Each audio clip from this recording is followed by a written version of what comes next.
George Carlin has always been known for taking it to the limits of this style of comedy.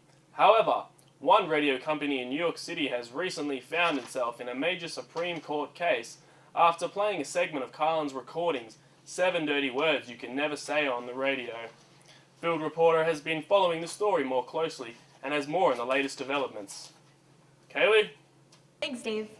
On October 30th, WBAI down in New York City aired George Carlin's 7 Dirty Words monologue.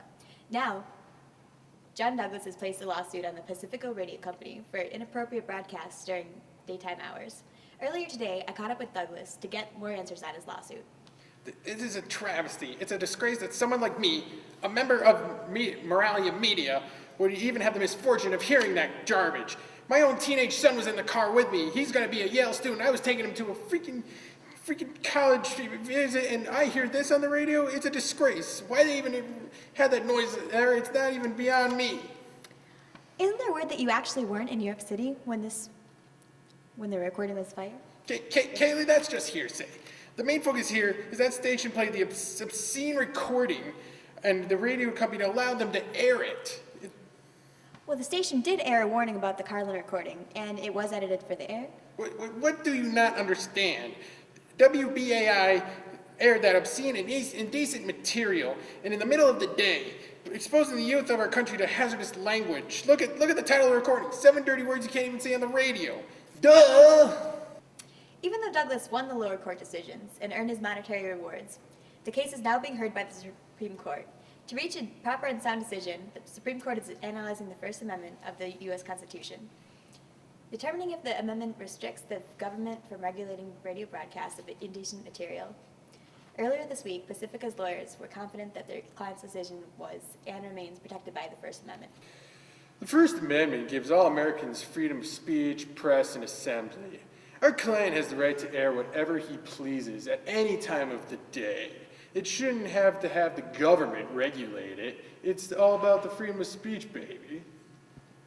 But don't you agree what the radio station aired was risque, especially for the afternoon time slot? You know, our client put a warning on beforehand. I don't see the big deal here. You know, if you didn't want to listen to it, then you had the full right to turn it off or just, flip it to another station. So this guy's just upset, he's got nothing better to do with his dumbass life.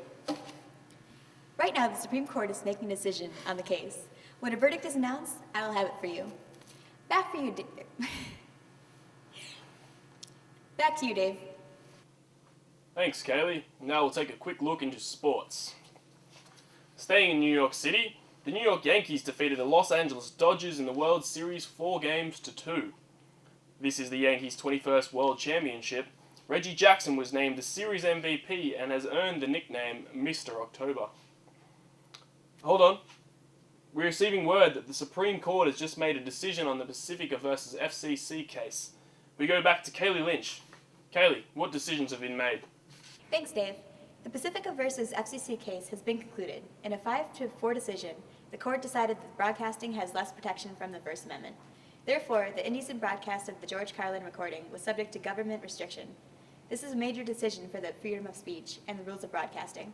This is a key victory for protecting our youth and stopping indecency and obscenity in the broadcasting. This was the right mind for the Supreme Court to put government regulation into this case. Pacifica is guilty. This is a great victory. Our youth are going to be protected now, and especially that smug lawyer. He can just go to heck. Thank you, Mr. Douglas. There you have it, Dave. More regulations are coming for all broadcasting outlets. Back to you. Thanks again, Kaley. Well, this concludes the news of the hour. Thank you for tuning in. We'll see you at 5.